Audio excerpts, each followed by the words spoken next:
Paper दिया था? पता ही नहीं कितनों ने नहीं दिया था। अरे जल्दी दो यार, तो पढ़ना। ये रहा पेपर, यही है। अगर इंटेंसिटी हम बढ़ाएं, सेकंड आंसर दिया होगा शायद, नहीं फर्स्ट दिया होगा। अगर हमने इंटेंसिटी बढ़ा दिया, इंटेंसिटी कैसे लिखते हैं?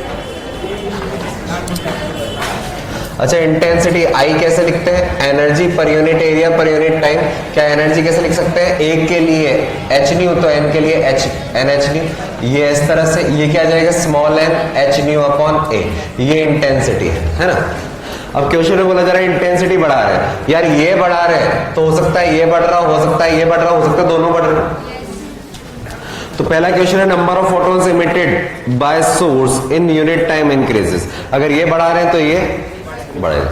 सेकंड दिया हुआ total energy of photon emitted per unit time increases, more energetic photons are emitted, faster photons are emitted. Faster तो नहीं आएगा, 4 तो हट गया। क्या क्या दिया हुआ आंसर में? 46 का क्या दिया है? सेकंड भी जाएगा, लेकिन अरे अच्छा ओनली वर्ड लिखा हुआ है। अगर ओनली नहीं लिखा होता तो फर्स्ट सही जाता, लेकिन फिर इसमें और बाकी सब है भी नहीं ना ऑप्शंस, तो फर्स्ट ही लगाना पड़ेगा। और कौन सा ऑप्शन लगाओगे? चलो थर्ड, सेकंड ही लगाओगे। फर्स्ट भी तो सही है, फर्स्ट तो मोर करेक्ट है। Number of photons per unit time तो बढ़ेगा ही, एनर्जी भी बढ़ सकती है, तो इसमें आंसर आना चाहिए था फर्स्ट और सेकंड, लेकिन ऑप्शन में फर्स्ट और सेकंड नहीं है, तो ओनली फर्स्ट लिखा हुआ है। मोर एप्रोप्रिएट क्या लिखा होना चाहिए था? First is correct, only word नहीं होना चाहिए था। और कुछ इसमें टोटल एनर्जी पर यूनिट, ये बढ़ेगा क्योंकि फोटॉन्स बढ़ रहे हैं। 45 वेवलेंथ दिया हुआ है हमें इलेक्ट्रॉन का और फोटोन का, वेवलेंथ दिया हुआ है, उनकी एनर्जी सेम है। एनर्जी सेम कर दें। अच्छा वेवलेंथ में एनर्जी सेम। अच्छा फोटोन के लिए कैसे लिखते हैं? hc by lambda. और इलेक्ट्रॉन के लिए कैसे लिखते हैं? इलेक्ट्रॉन के लिए जो वेवलेंथ आएगी वो अंडर रूट में 150 बाय वी। अच्छा एनर्जी चाहिए तो क्या लिख सकता हूं मैं? h अपॉन अंडर रूट में 2m/e। ये दोनों वैल्यू सेम है। क्या मैं इसकी जगह ये वाली वैल्यू रख सकता हूं? तो यहां से ये किसके लिए? इलेक्ट्रॉन के लिए। तो इलेक्ट्रॉन की एनर्जी h, यहां पर अंडर रूट में 2m, ये आ जाएगा hc बाय लैम्डा। तो ऊपर क्या रूट में आ जाएगा। अच्छा ये वेवलेंथ किसकी है? फोटोन की। तो यहां से प्रोपोर्शनलिटी, क्योंकि प्रोपोर्शनलिटी चल रहा है, कैसे लिख सकता हूं? और प्रोपोर्शनलिटी हटाया तो यह वेवलेंथ इसका स्क्वायर इक्वल्स टू ये फोटोन। मेरे ख्याल से फोर्थ ऑप्शन। और कुछ 44 उल्टा चल रहे हैं हम। हाँ ये तो डीपीपी में भी था। इलेक्ट्रो जिन्होंने पढ़ा होगा उनको अच्छे से आता होगा। अच्छा डी ब्रोई वेवलेंथ पूछा जा रहा है। डी ब्रोई वेवलेंथ निकालने का तरीका क्या है? h upon P. पी को क्या लिख सकता हूं? mv, ये लिख सकते हैं। अच्छा क्वेश्चन में क्या बोला जा रहा है? इलेक्ट्रिक फील्ड में रखा है। अच्छा इनिशियल वेलोसिटी कितनी है? v0। v0 क्या आई कैप में, यानी कि x एक्सिस के अलोंग, इलेक्ट्रिक फील्ड भी x एक्सिस के अलोंग। अच्छा इलेक्ट्रॉन है, इलेक्ट्रॉन को अगर इलेक्ट्रॉन है, क्या इलेक्ट्रॉन को इलेक्ट्रिक फील्ड में रखने पर अपोजिट डायरेक्शन में फोर्स लगता है, और अपोजिट डायरेक्शन में फोर्स q इंटू ई, यही होगा। अच्छा ये तो फोर्स है, इससे एक्सेलरेशन आ जाएगा क्या? अच्छा यहां पर मुझसे बोला जा रहा है डी ब्रोई वेवलेंथ निकालो। कब निकालो? टाइम t पर। लेकिन वहां पर x तो सेम रहेगा, मास तो सेम रहेगा, लेकिन v तो चेंज हो जाएगा। t इक्वल्स टू 0 पर है ये वेलोसिटी तो, लेकिन मुझे t टाइम पर निकालना है। t टाइम पर तो ये वैल्यू चेंज हो जाएगा। अब कैसे चेंज होगा वो देखना है। अच्छा कैसे चेंज हो सकता है? डिपेंड करता है कि क्या फोर्स जो है ये कांस्टेंट, इलेक्ट्रिक फील्ड कांस्टेंट दिख रहा हो, E0 कांस्टेंट है। अच्छा ये कांस्टेंट तो फोर्स भी कांस्टेंट। अच्छा फोर्स कांस्टेंट तो एक्सेलरेशन क्या आएगा? Force upon mass. क्या ये कांस्टेंट, और जब एक्सेलरेशन कांस्टेंट होता है क्या यूज करते हैं, इक्वेशन ऑफ मोशन। तो final velocity v equals to u plus at, initial velocity कितनी है v नॉट, a कितना आया ये इनटू टाइम, ये आई वेलोसिटी। तो यहां से de Broglie wavelength h upon m as it is, v की वैल्यू आ जाएगी v नॉट प्लस, कहीं है क्या लैम्डा नॉट के फॉर्म में आंसर लेना है। देखो आंसर में देखो, ये कहीं दिख रहा है क्या,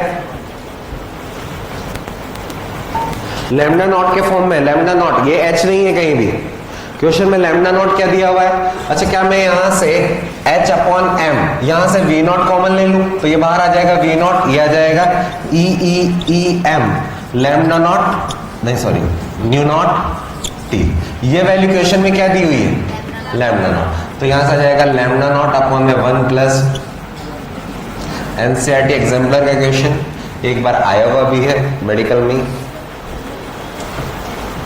फर्स्ट ऑप्शन। और कुछ रिजल्ट सेलिब्रेशन के लिए पहले रिजल्ट आना जरूरी है, अभी नहीं आया। अभी अपडेट ये है कि 6 बजे, 6 बज गई है, 6 बजे पहली बार एनटीए अपडेटेड आंसर की रिलीज करने वाला, ऐसा उनकी साइट पर आया पहली बार। नॉर्मली क्या होता है, जो आंसर की वो रिलीज करते हैं उसके बाद में जो भी करेक्शन होता है वो पता ही नहीं चलता, जो चैलेंज करते हैं वो पता नहीं चलता है, सीधा रिजल्ट में पता चलता है। किसी के अगर 5 मार्क्स बढ़ गए, अरे मेरा सही हो गया, ऐसे पता चलता है। पहली बार 6 बजे होना था, होपफुली शायद रात तक आ जाए रिजल्ट, आना तो चाहिए, जो भी आएगा अच्छा ही आएगा। अपना कितना आ रहा है 701 मैक्सिमम अभी तक आए हैं। 4 स्टूडेंट्स, 4 स्टूडेंट नहीं, 4 नहीं 3, 4 हो सकते हैं, 3 के 180 आउट ऑफ 180 है। 170 से ऊपर 26 स्टूडेंट हैं फिजिक्स में, 150 से ऊपर 115 स्टूडेंट हो गए हैं, 650 से ऊपर टोटल 650 से ऊपर लगभग 50 स्टूडेंट हैं। जो यहाँ मेरे ख्याल से अगर ऑथेंटिक रिजल्ट में देखें तो यहाँ कहीं नहीं होगा ऑथेंटिक में, फिर उसके बाद तो वो खरीद फरोख्त वाले अलग चीज है। लास्ट क्लास में कहां तक बात की थी, नहीं वो तो मुझे पता है, लेकिन उसमें अच्छा यहाँ रदरफोर्ड, अच्छा वो जो डिस्कशन है वो हम कल करेंगे। अभी तो बाहर से कितने लोग घर गए थे, गांव, घर नहीं गांव, बस इतने नर्चर वाले से सीखो, 11th क्लास वालों से, कहीं नहीं यहाँ पर 15, 20, 25 लोग आए होंगे, बाकी सब उनके पास बहुत टाइम है, हमारे पास में नहीं है। अच्छा लास्ट क्लास के अंदर हमने सबसे पहले स्टार्ट किया था, ऐसे लिखा जाता है किसी भी एलिमेंट को। अच्छा किसी भी एलिमेंट में ये क्या होता है, वैसे तो नंबर ऑफ प्रोटॉन। किसी भी एलिमेंट को अगर मुझे पीरियडिक टेबल पे रखना है तो किस हिसाब से अरेंज करते हैं, प्रोटॉन या इलेक्ट्रॉन, प्रोटॉन। लेकिन अगर चार्ज है तो उसमें क्या चेंज आएगा, इलेक्ट्रॉन। तो चार्ज पार्टिकल, मान लो कोई चार्ज पार्टिकल आ गया, charge particle sodium plus Na plus, तो पीरियडिक टेबल में क्या उसकी पोजीशन चेंज हो जाएगी, नंबर ऑफ प्रोटॉन तो अभी भी सेम ही रहेंगे, तो उससे कोई चेंज नहीं होता। Z तो है नंबर ऑफ प्रोटॉन, अच्छा न्यूट्रल है तो नंबर ऑफ इलेक्ट्रॉन। ये क्या होता है, एटॉमिक मास नंबर, ये क्या होता है, एटॉमिक नंबर। अच्छा एटॉमिक मास नंबर, वैसे तो एटम के अंदर क्या क्या होते हैं, प्रोटॉन, न्यूट्रॉन और इलेक्ट्रॉन, लेकिन इलेक्ट्रॉन का मास प्रोटॉन और न्यूट्रॉन्स के कंपैरिजन में बहुत कम, तो अगर ये ना भी लो तो भी चलेगा। इसलिए यहाँ पर ये एक ही वैल्यू न्यूट्रॉन और प्रोटॉन का मास होता है, और यहाँ पर वो क्या होता है, प्रोटॉन। अच्छा न्यूट्रॉन की वैल्यू क्या, A माइनस Z होता है। अच्छा जिनमें ये A सेम होता है उनको क्या बोलते हैं, आइसो बार। जिनमें Z यानी कि प्रोटॉन सेम होता है उसको क्या बोलते हैं, isotope.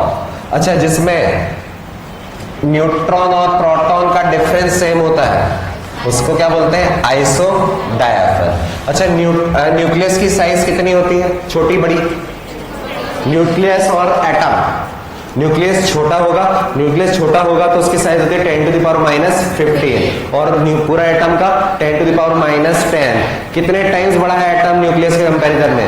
10 to the power 5 times बड़ा है, 10 टू द पावर 5 टाइम्स बड़ा है। अच्छा, ये 10 टू द पावर -15 और -10 किस यूनिट में है? मीटर में। एंगस्ट्रॉम में 1 फर्मी और एक तो 1 फर्मी और 1 एंगस्ट्रॉम ये आएगा। इसके बाद में हमने रेडियो एक्टिविटी स्टार्ट किया था एक्चुअल में। अच्छा, रेडियो एक्टिविटी से पहले भी कुछ और बात की थी हमने कि यार किसी भी एटम के न्यूक्लियस के अंदर 3 तरह के फोर्स मिलते हैं। पहला, क्योंकि न्यूक्लियस के अंदर कौन कौन है? न्यूट्रॉन और प्रोटॉन। न्यूट्रॉन और प्रोटॉन को कंबाइंड फॉर्म में क्या बोलते हैं? न्यूक्लियस। अच्छा, न्यूक्लियस का जो मास होता है वो एक्चुअल में न्यूट्रॉन और प्रोटॉन का ही मास होता है। इलेक्ट्रॉन को क्या कर देते हैं? कैसे करेंगे? है ही नहीं, एटम के मास में हटाते हैं। एटम के अंदर इलेक्ट्रॉन भी होते हैं तो वहां पर इलेक्ट्रॉन का मास नेग्लिजिबल मान लेते हैं, लेकिन न्यूक्लियस के मास में तो सिर्फ और सिर्फ प्रोटॉन और न्यूट्रॉन ही होते हैं। क्या न्यूट्रॉन और प्रोटॉन का कुछ मास होता है? और मास है तो एक फोर्स जरूर आता है, ग्रेविटेशन। लेकिन ग्रेविटेशन फोर्स यूनिवर्स का सबसे वीकेस्ट फोर्स, तो न्यूक्लियस के अंदर इस फोर्स को नेग्लिजिबल मान सकते हैं। क्या न्यूक्लियस के अंदर एक और फोर्स इलेक्ट्रोस्टैटिक लगता है? किन किन के बीच में लगेगा? Charge particle. कौन कौन हो सकते हैं? प्रोटॉन प्रोटॉन का कॉम्बिनेशन। न्यूट्रॉन प्रोटॉन में इलेक्ट्रॉन नहीं लगेगा। उसके बाद में न्यूक्लियर फोर्स जो होता है वो क्या चार्ज पर डिपेंड करता है? चार्ज पर डिपेंड करता है तो उसको नाम क्या दे देते हैं? Electrostatic force. लेकिन वो चार्ज पर डिपेंड नहीं, वो न्यूक्लियॉन्स के बीच में लगता है। चाहे प्रोटॉन प्रोटॉन हो, चाहे न्यूट्रॉन न्यूट्रॉन हो, चाहे न्यूट्रॉन प्रोटॉन हो, सबके बीच में जो लगने वाला फोर्स है वो सेम होता है। ये अट्रैक्शन का होता है या रिपल्शन का? डिपेंड करता है डिस्टेंस। अगर हर एक न्यूक्लियस के न्यूक्लियन चाहते हैं कि न्यूक्लियन के बीच की डिस्टेंस 0.81 फर्मी लेवल हो, अगर उस पर है या फिर उससे कम हो गया तो रिपल्शन, उससे ज्यादा हो गया तो अट्रैक्शन, ताकि वो डिस्टेंस कितनी बनी रहे? 0.81 फर्मी। उसके बाद में हमने एक और चीज बोला था, किस बात पर डिपेंड करता है? स्पिन। जो स्पिन क्वांटम नंबर केमिस्ट्री में पढ़ा होगा, अगर न्यूक्लियन सेम डायरेक्शन में घूम रहे हैं न्यूक्लियंस, तो उसके बीच में फोर्स जो होगा वो ज्यादा होगा एज कंपेयर टू जो अपोजिट में घूम रहे हैं उनके कंपैरिजन में। उसके बाद में रेडियो एक्टिविटी स्टार्ट की थी। रेडियो एक्टिविटी क्या होती है? स्पॉन्टेनियस मतलब खुद। अगर कोई मटेरियल रेडियो एक्टिव मटेरियल है तो रेडियो एक्टिव मटेरियल को कुछ फेंक के नहीं मारना पड़ेगा, वो अपने आप रेडियो एक्टिव मटेरियल निकालेगा। अच्छा, रेडियो एक्टिव मटेरियल्स जो होते हैं वो कौन होते हैं? अनस्टेबल। वो रेडियो एक्टिव सब्सटेंस क्यों बाहर निकालते हैं? To achieve stability. तो वो रेडियो एक्टिव मटेरियल निकालकर स्टेबिलिटी। अच्छा, कहां से निकलेगा? न्यूक्लियस से। न्यूक्लियस में क्या क्या है? प्रोटॉन और न्यूट्रॉन। तो जो रेडियो एक्टिव सब्सटेंस बाहर निकल रहे हैं वो एक्चुअल में क्या निकल रहे हैं? प्रोटॉन और न्यूट्रॉन के फॉर्म में कुछ ना कुछ चीजें बाहर निकल रही है। क्या रेडियो एक्टिविटी जो प्रोसेस हो रही है उसमें इलेक्ट्रॉन में कुछ चेंज होगा? क्योंकि ये तो न्यूक्लियस की प्रोसेस है, और न्यूक्लियस की प्रोसेस है तो प्रोटॉन में चेंज हो सकता है, न्यूट्रॉन में चेंज हो सकता है, लेकिन इलेक्ट्रॉन कॉन्फ़िगरेशन में कोई चेंज नहीं। प्रोटॉन में चेंज हो सकता है तो क्या पीरियोडिक टेबल में उसकी पोजीशन चेंज हो सकती है? प्रोटॉन से तो चेंज हो सकता है। उसके बाद में हमने शायद उसके बाद में वो जस्ट वो किया था रदरफोर्ड वाला।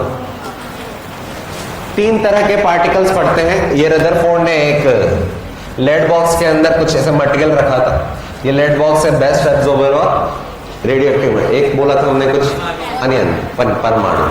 यहां पर कुछ इलेक्ट्रोस्टैटिक का कुछ कंसेप्ट लगाया, ये पॉजिटिव और ये नेगेटिव। अच्छा, 3 तरह के पार्टिकल्स पढ़ेंगे, अल्फा, बीटा और गामा। अल्फा के बारे में पता है क्या होता है? ये पॉजिटिव। बीटा क्या होता है? नेगेटिव। और गामा क्या होता है? न्यूट्रल। अच्छा, यहां पॉजिटिव है, यहां नेगेटिव है, यहां से यहां क्या चलता था? Electric field. और इलेक्ट्रिक फील्ड में अगर कोई चार्ज रख दे तो किधर जाएगा? डिपेंड्स कि उसका चार्ज का नेचर क्या है। पॉजिटिव सेम डायरेक्शन में, नेगेटिव इधर, और अगर ये न्यूट्रल है तो कहीं नहीं। अच्छा, इस चार्ज को रखना पड़ेगा या फिर चलाना पड़ेगा? कुछ भी करो, अगर एक चार्ज रेस्ट पे है चाहे मूविंग है, इलेक्ट्रोस्टैटिक फोर्स उसके मोशन पर डिपेंड नहीं। कौन सा फोर्स करता है? मैग्नेटिक फोर्स के पास में, चार्ज के पास में स्पीड होनी चाहिए, उसको मूविंग होना चाहिए। फिलहाल यहां से कुछ पार्टिकल निकला। अच्छा, पहला पार्टिकल मैंने बोल दिया मान लो एक पार्टिकल निकला जो सीधा चला गया, क्या सीधा चला गया, डेविएट नहीं हुआ, ये कौन सा होगा, न्यूट्रल। न्यूट्रल कौन सा होता है, गामा, तो ये था गामा। पॉजिटिव की तरफ कौन मुड़ेगा, नेगेटिव, तो नेगेटिव कौन सा हो सकता है, बीटा, तो बीटा ये आ गया। बीटा जो होता है एक्चुअल में तुम्हें पता चलेगा थोड़ी देर में, ये इलेक्ट्रॉन जैसे पार्टिकल होते हैं। अच्छा, अल्फा बीटा गामा निकले कहां से, न्यूक्लियस में इलेक्ट्रॉन, तो बीटा मतलब इलेक्ट्रॉन नहीं, ये मिसकंसेप्शन होता है। ये इलेक्ट्रॉन जैसे पार्टिकल होते हैं, मतलब इनका मास इलेक्ट्रॉन जैसा होता है, एक्चुअल में इलेक्ट्रॉन नहीं होते हैं, तो ये इधर मुड़ गया। अच्छा, दूसरा नेगेटिव की तरफ कौन जाएगा, अल्फा। अल्फा जो है, अच्छा ये पता कैसे चलेगा यार ये बीटा है ये अल्फा है, अगर ये ना दिया हो तो, यार ये भारी है, अल्फा भारी होता है और भारी को मोड़ने में थोड़ा टाइम लगेगा, तो वो एकदम से ऐसे नहीं मुड़ेगा, उसको थोड़ा टाइम लगेगा, और टाइम लगेगा तो बड़ा पाथ लेगा, तो जो बड़ा पाथ ले रहा होगा वो ऑब्वियस सी बात है हैवी होगा, और हैवी होगा तो अल्फा ही होना चाहिए। ये कैसे पता चलता, अगर ये नहीं दिए होते तो, अगर ये नेगेटिव दिया है तो बाय डिफॉल्ट पता चल जाएगा यार ये तो पॉजिटिव होना चाहिए, ये पॉजिटिव है तो नेगेटिव वाला पास में जा रहा होगा। यहां तक हमने शायद बात की थी अभी तक। अच्छा, अल्फा बीटा गामा के बारे में कुछ आज की चीजें स्टार्ट कर देते हैं। अच्छा, अल्फा जो होता है,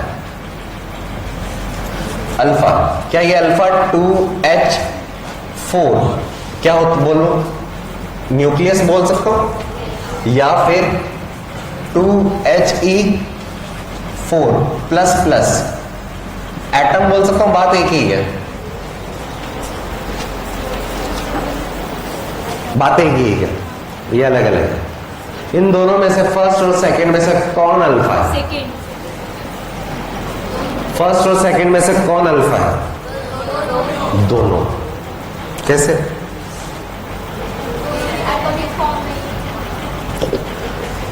एटम है, एटम में तो इलेक्ट्रॉन भी होते हैं, कितने इलेक्ट्रॉन होते हैं हीलियम में, 2, हीलियम में 2 इलेक्ट्रॉन होते हैं, लेकिन 2 प्लस प्लस यानी कि 2 इलेक्ट्रॉन निकल गए, तो अब इलेक्ट्रॉन बचा ही नहीं, और इलेक्ट्रॉन बचा ही नहीं तो बिना इलेक्ट्रॉन का एटम, दैट इज न्यूक्लियस, और हीलियम न्यूक्लियस खुद अल्फा पार्टिकल, तो अल्फा पार्टिकल हीलियम न्यूक्लियस होता है। अगर एटम के फॉर्म में बोला जाए तो जो बाहर 2 इलेक्ट्रॉन घूम रहे हैं उनको बाहर फेंक दो, यानी कि 2 प्लस लगा दो, इसलिए इसको बोलते हैं हम डबल आयनाइज्ड हीलियम एटम।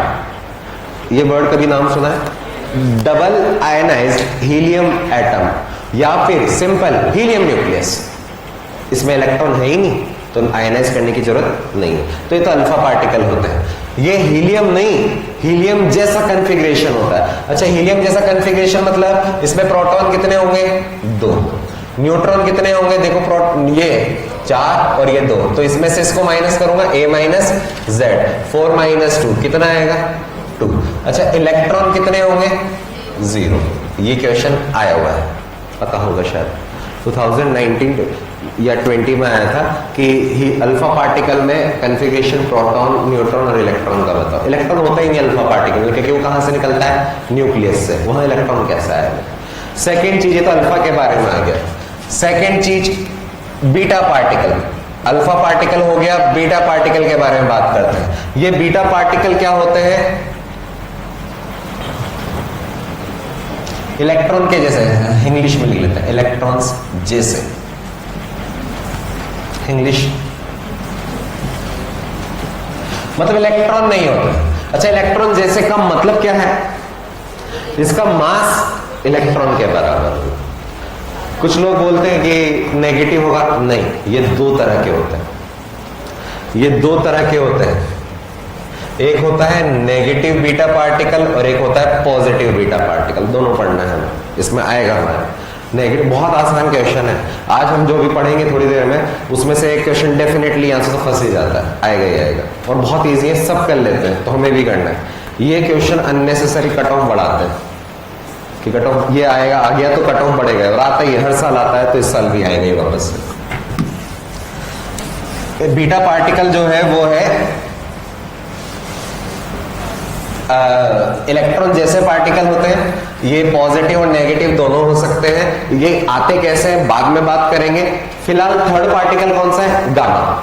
यार गामा कहीं और भी पढ़ाया गया, कभी नाम सुना है गामा का, कहा, Hulk, gamma particle, gamma radiation से बना। पढ़ाई में कहीं पढ़ा है? मैं बहुत बार यूज कर चुका हूं उस वर्ड को।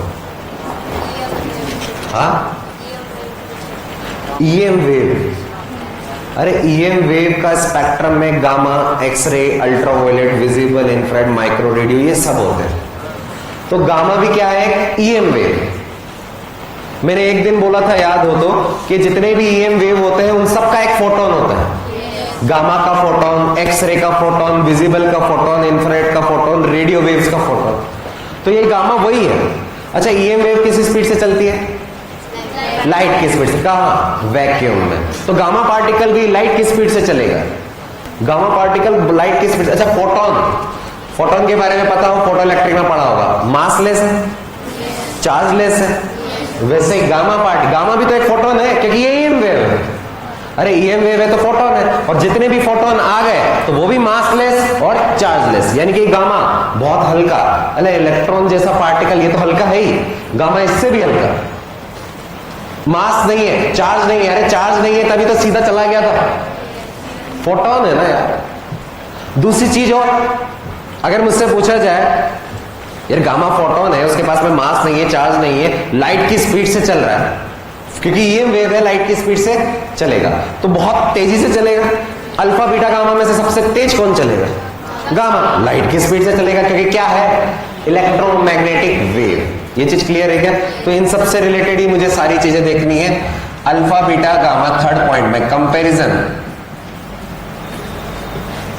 Of alpha beta and gamma. सबसे पहली चीज हम बात करेंगे पेनिट्रेशन पावर।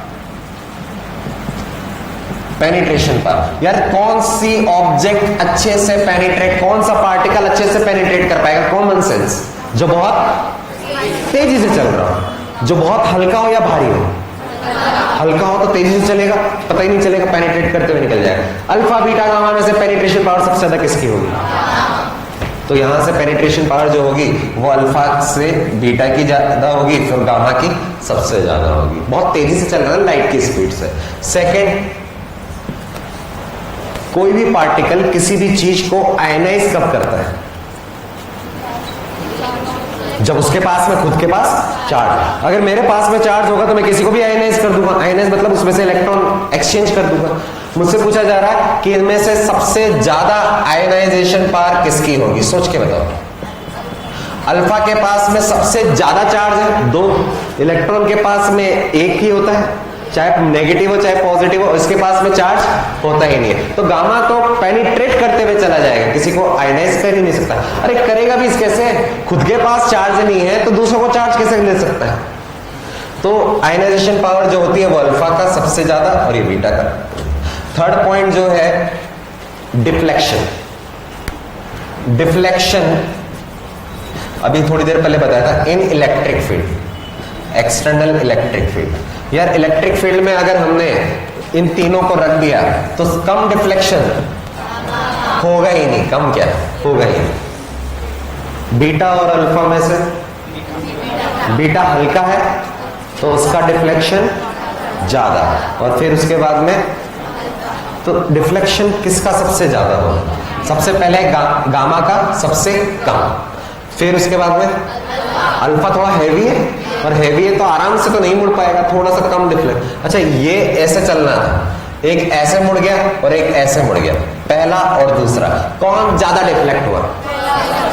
क्योंकि पाथ से, ये तो मैग्नेटिज्म में पढ़ा हुआ, पाथ से ज्यादा दूर चला गया, ये ज्यादा डिफ्लेक्ट हुआ। तो दूर कौन जाता है? बीटा, क्योंकि हल्का है ना। ये वैसे हल्का ये ज्यादा है, हल्का ये ज्यादा है, लेकिन चार्ज नहीं है तो डिफ्लेक्ट कैसे होगा?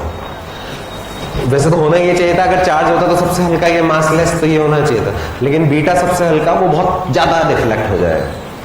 लिखो। अपडेट्स भी देखते रहते हैं यार कि आया कि नहीं रिजल्ट। नहीं आया भाई, आता तो बता ही देता ना। अभी तो फेक न्यूज घूम रही है, कोई भी स्टूडेंट अपने हिसाब से लिंक बना देते हैं कि इस पे जाओ रिजल्ट यहाँ मिलेगा, वहां जाके मिलता है सर।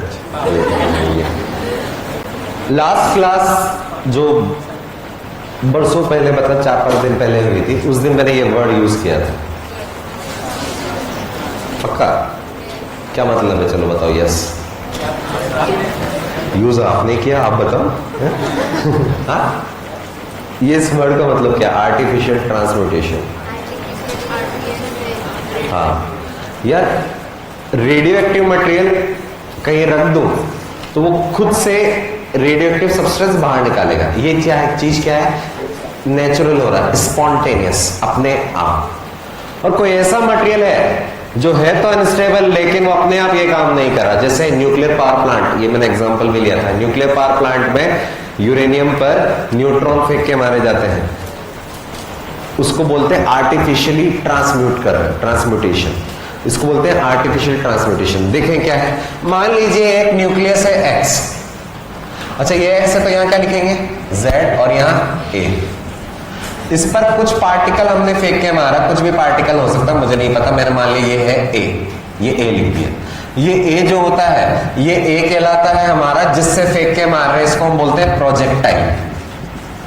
प्रोजेक्टाइल, ये प्रोजेक्टाइल क्या क्या हो सकता है? ये प्रोजेक्टाइल, पहली चीज न्यूट्रॉन हो सकते हैं। न्यूट्रॉन को कैसे लिखते हैं? 0 और 1। अच्छा नीचे क्या लिखा होता है वैसे?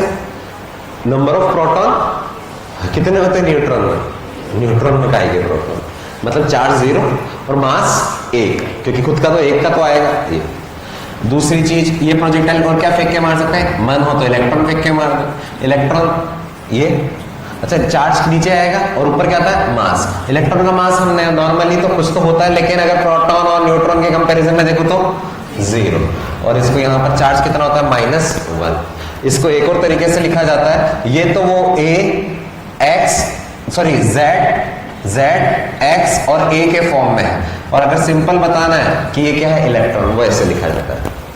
ये है मतलब ये नेगेटिव इलेक्ट्रॉन है, जिसका मास क्या होगा?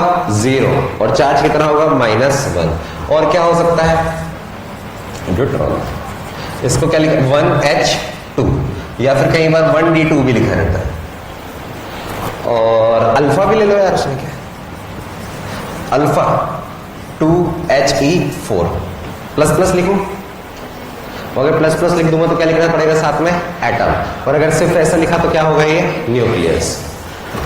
ये इस तरह से अल्फा, या फिर इसको सीधा ऐसे लिख देगा अल्फा। इन चीजों से, इनमें से कोई भी हो सकता है, कुछ और भी हो सकता है, XYZ मुझे पता नहीं, लेकिन प्रोजेक्टाइल मतलब जिससे फेंक के मार रहे हैं, जिससे हम आर्टिफिशियल ये वाला काम कर रहे हैं। इससे जो आउटपुट बनेगा, मान लो ये Y बना, ये जो था X, ये है पैरेंट न्यूक्लियस, ऐसे बोलते हैं पैरेंट। केमिस्ट्री पढ़ेंगे, नाम नहीं सुना? 12 क्लास 10 है। मजाक मत करो यार सर। इसको बोलते हैं जो बना डॉटर। हाँ ये तो पता है। अरे डॉटर क्यों बोलते हैं, सन क्यों नहीं बोलते?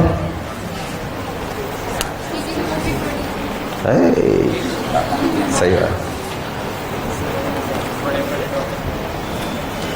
पूरी फिजिक्स में, पूरी केमिस्ट्री में, पूरी बायोलॉजी में भी डॉटर सेल। हमेशा तुम्हें कभी फील नहीं होता हीन भावना अंदर नहीं? हाँ लड़कों को बनाने में फुर्सत लगता है, लड़कियां ऐसी बनती हैं। सर ने बताया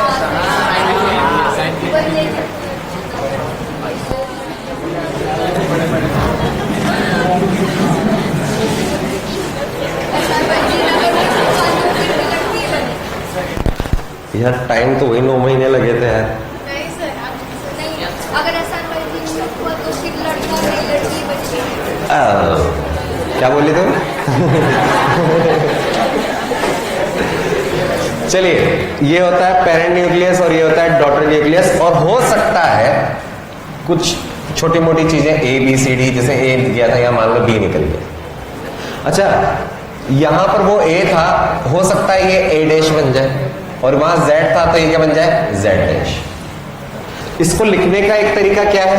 इस तरह से रिप्रेजेंट करते हैं। ये X जो क्या था? Parent nucleus.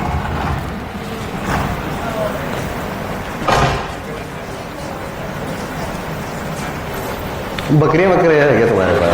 बकरियां चराने की आदत है तुम्हारे में। ये x है, ये a, ये b और यहां पर बना ये y। इसको रीड कैसे करते हैं? x पर a से प्रोजेक्टाइल करवाया, यानी कि a से आर्टिफिशियल काम करवाया, बना क्या? y, और y के साथ में क्या निकला? b। मतलब जो छोटे छोटे पार्टिकल्स होते हैं वो बीच में ब्रैकेट में लिखे जाते हैं। एक लिखने का एक तरीका है। जैसे एग्जांपल के तौर पर हम लिखें, मान लीजिए ये है न्यूट 14, इसमें हमने न्यूट्रॉन से अटैक करवाया, तो ये तो है पेरेंट न्यूक्लियस, ये क्या है? प्रोजेक्टाइल।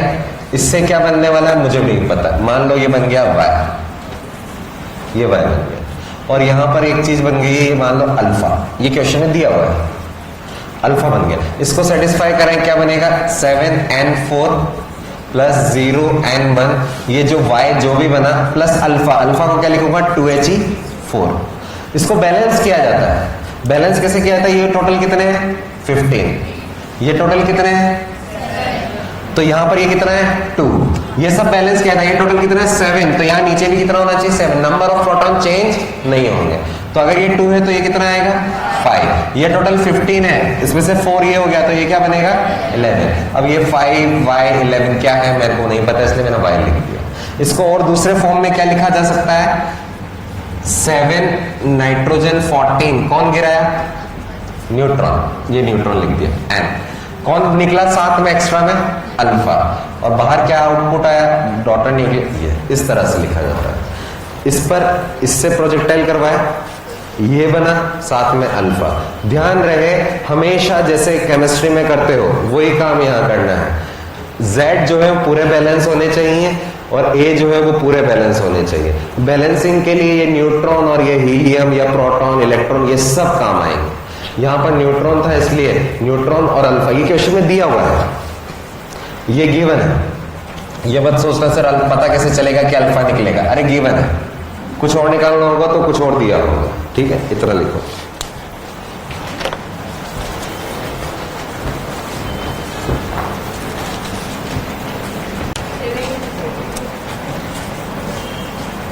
क्या इसको ऐसे लिख सकता हूं क्या? 7n14 प्लस अल्फा, अल्फा मतलब अल्फा प्रोजेक्टाइल था, बना क्या है?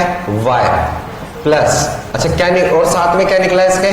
प्रोटॉन, प्रोटॉन 1h1 लिख दूं, लिखा गया प्रोटॉन, प्रोटॉन नहीं लिखा है, प्रोटॉन भी लिख दो। प्रोटॉन, प्रोटॉन कैसे लिख सकता हूं? 1h1, या फिर ऐसे भी लिख सकते हैं 1p1 प्रोटॉन को, 1h1 प्रोटॉन है सब। यार इसको बैलेंस करो तो जरा, ये कितना है? 18 में से 1 ये आ गया, तो इधर y पर कितना बनेगा? 17।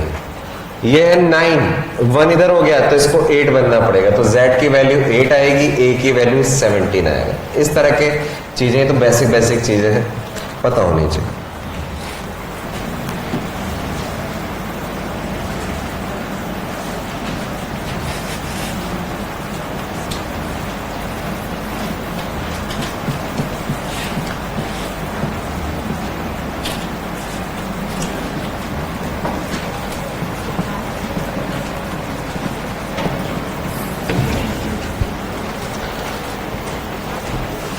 अच्छा ये हमने कॉमन कुछ भी लिख दिया है कि यार अगर कुछ इमिशन हो रहा है, अच्छा वैसे तो ये आर्टिफिशियल है, यहां भी पता चल रहा है आर्टिफिशियल है, वहां भी पता चल रहा है आर्टिफिशियल है। कैसे पता चल रहा है? यार बीच में जो जहां भी पहला एलिमेंट है उसके बाद में ब्रैकेट में कुछ ना कुछ है, यानी कि वो प्रोजेक्टाइल है, तो आर्टिफिशियल है।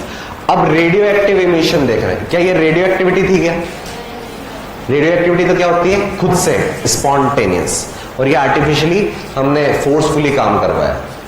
अब हम देख रहे हैं जो हमने पहले नाम लिया था अल्फा बीटा गामा, मैंने बोला था अल्फा बीटा गामा डिटेल में आता है हमारे सिलेबस में। तो अल्फा बीटा गामा इमिशन क्या होता है? तो पहला है अल्फा इमिशन।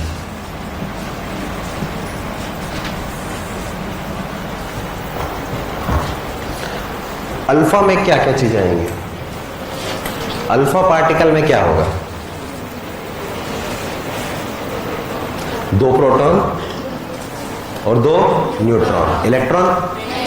तो अगर कोई पार्टिकल, अगर कोई रेडियो एक्टिव सब्सटेंस है जो अनस्टेबल है, अगर उसका न्यूक्लियस अनस्टेबल है तो उसके न्यूक्लियस में हो सकता है बहुत सारे प्रोटॉन हो सकता है बहुत सारे न्यूट्रॉन हो।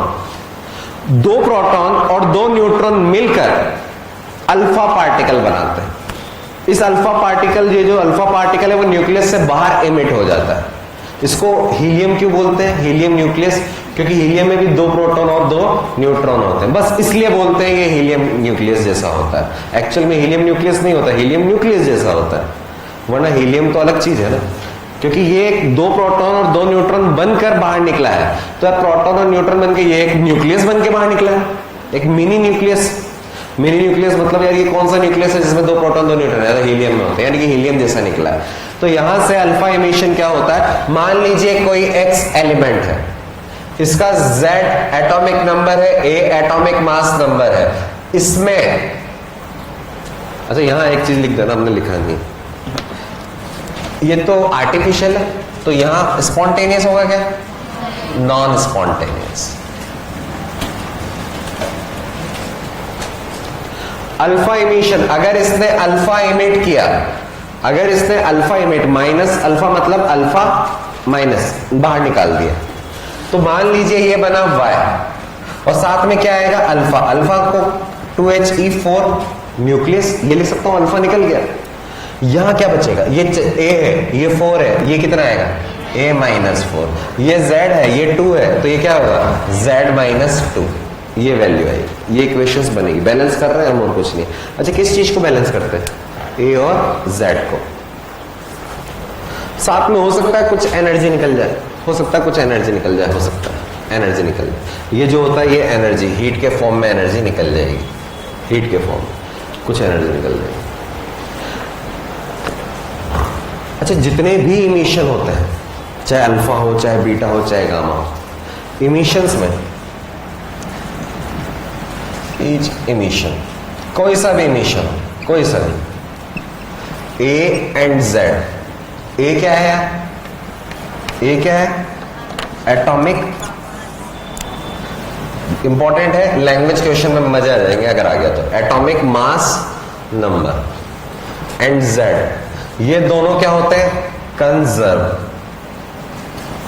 कंजर्व है या नहीं है? देखो, अरे हम कंजर्व ही तो कर रहे हैं, जितने उधर इधर उतने, लेकिन but mass is not conserve. ये देखो दोनों अलग चीज होगी।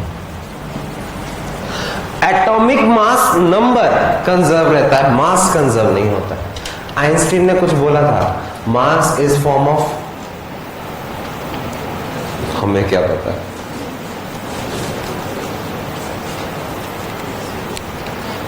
मैंने कभी बताया है क्या Einstein E equals to mc² कभी?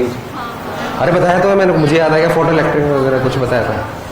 E, अगर मेरा मास m है, अगर मेरा मास m है, मैं भी यहां पर हूं, तो इस मास को क्या बोलते हैं हम? रेस्ट। बताया ना? फिर भी चलने लग जाऊं तो थोड़ा सा मास चेंज होता है, लेकिन हम इतनी कम स्पीड से चल रहे हैं तो मास में चेंज ज्यादा नहीं आता है। लेकिन हम बहुत ज्यादा लाइट की स्पीड के कंपैरेटिव स्पीड से चलने लगे हैं तो बहुत ज्यादा चेंज आएगा। ये E इक्वल्स टू mc² का मतलब ये होता है कि मास से रिलेटेड एनर्जी, m मास से related energy is m into c², ये होता है। यानी कि एनर्जी मास है, मास ही एनर्जी है एक तरह से। यार कोई भी इमिशन होगा क्या निकलेगा? एनर्जी। लेकिन बचपन में एक चीज पढ़ी थी क्लास 9th में, एनर्जी ना तो प्रोड्यूस कर सकते हैं ना ही डिस्ट्रॉय, एक फॉर्म से दूसरे फॉर्म में। तो ये एनर्जी आई कहां से होगी? मास जो है, यहां पर मास ज्यादा होता है पूरे का, और इन दोनों का टोटल मास कम होता है। तो यार जो मास कम हुआ होगा वो एनर्जी के फॉर्म में बाहर निकल गया, मास कन्वर्टेड इनटू एनर्जी। ये जो एनर्जी है, इसलिए हमने लिखा है mass is not conserve. Energy conserve होगी, पहले मास एनर्जी थी, अब वो हीट एनर्जी बन गई। क्यों? एटॉमिक मास नंबर सेम रहता है लेफ्ट और राइट में, लेकिन मास जो है वो चेंज हो जाता है, वहां से यहां आ रहा है। ऑब्वियस सी बात है, अगर तुमने थोड़ा बहुत फिजिक्स की नॉलेज हल्की फुल्की भी हो, क्या अगर बॉन्ड बनते हैं जैसे केमिस्ट्री का, उससे रिलेट कर सकते हो। जब भी बॉन्ड बनते हैं दो एनर्जी रिलीज होती है, जितनी ज्यादा एनर्जी रिलीज होगी वो बॉन्ड उतना ही स्ट्रांग होगा। ये चीज क्लियर है? रेडियो एक्टिविटी हो रही है। कौन करता है? अनस्टेबल। क्या बनता है? स्टेबल। और स्टेबल जो होगा वो उसके पास में एनर्जी कम होगी, क्योंकि अगर ज्यादा एनर्जी हुई तो अनस्टेबल हुआ ना। ग्राउंड स्टेट की एनर्जी ज्यादा होती है इलेक्ट्रॉन की या फर्स्ट सेकंड थर्ड में? फर्स्ट सेकंड थर्ड में एनर्जी ज्यादा होती है, तभी तो उसको बोलते हैं फर्स्ट एक्साइटेड स्टेट। एक्साइटमेंट ज्यादा, एनर्जी ज्यादा। ग्राउंड स्टेट की मिनिमम एनर्जी। ऐसे इनफाइनाइट ऑर्बिट की क्या होती है? 0। बाकी सबकी क्या होती है? नेगेटिव। फर्स्ट ऑर्बिट में -13.6, -3.4, दोनों में से कौन बड़ा? -3.4 बड़ा है, -13.6 के कंपैरिजन में इलेक्ट्रॉन में। तो वही चीज है यार, यहां से यहां जा रहा है तो अनस्टेबल से स्टेबल बन रहा है, जरूर एनर्जी कम हो रही होगी। तो एनर्जी कम हो रही होगी तो एनर्जी कहां जा रही होगी? अरे हीट एनर्जी के फॉर्म में निकल रही होगी। अब ये हीट एनर्जी कहां से आई? पहले वो एनर्जी मास के फॉर्म में था और वो मास थोड़ा बहुत एनर्जी में कन्वर्ट हो गया। आइंस्टीन की इक्वेशन से कि यार मास जो है वो एनर्जी में कन्वर्ट कर सकते हैं। एक चीज और यार, आइसोडायफर का मतलब क्या होता है? आइसोडायफर का मतलब n-p का वैल्यू सेम होता है। तो यहां पर हम एक स्टेप लिख सकते हैं, in alpha emission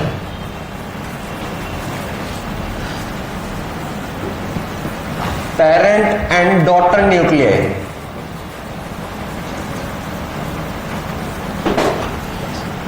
nucleus are isodiapher। देखो कैसे आएगा वो देखिए। आइसोडायफर मतलब n-p सेम। आइसोडायफर का मतलब n-p सेम। अच्छा, n को लिख सकते हैं क्या कुछ इस तरह से? n को क्या लिख सकता हूं मैं? a-z। अरे a-z, प्रोटॉन क्या होता है? z। इसको क्या लिख सकता हूं? a-2z। यार n-p यानी कि a-2z लिखा जा सकता है क्या? अरे याद रखने का तरीका n-p हो सकता है भूल जाए, लेकिन a-2z जो है वो सेम होना चाहिए। अच्छा देखो, उसमें पहले वाले में x के लिए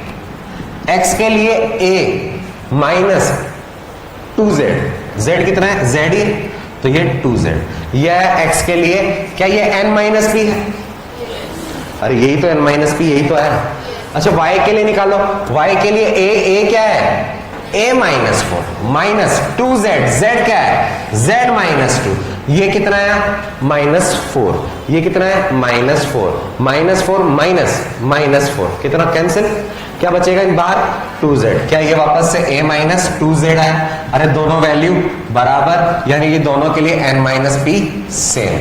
अरे x और y, तो यानी कि पता चला अल्फा इमिशन। इसलिए तो मैंने पहले लेक्चर में ये काम बताया था कि आइसोडायफर क्या होते हैं, आइसोटॉप क्या होता है, आइसोबार क्या होते हैं। क्योंकि अल्फा इमिशन में जो पेरेंट और जो डॉटर होता है वो दोनों आइसोडायफर बन के निकलते हैं। बहुत बार आया हुआ क्वेश्चन है, वापस से आ जाए। Which of the following emission of radioactive substance will produce a parent and daughter as a isodiapher? Alpha emission fix है, इसके अलावा किसी में आता ही नहीं है। आइसोडायफर सिर्फ और सिर्फ अल्फा emission में ही आता है। लिखो इसको।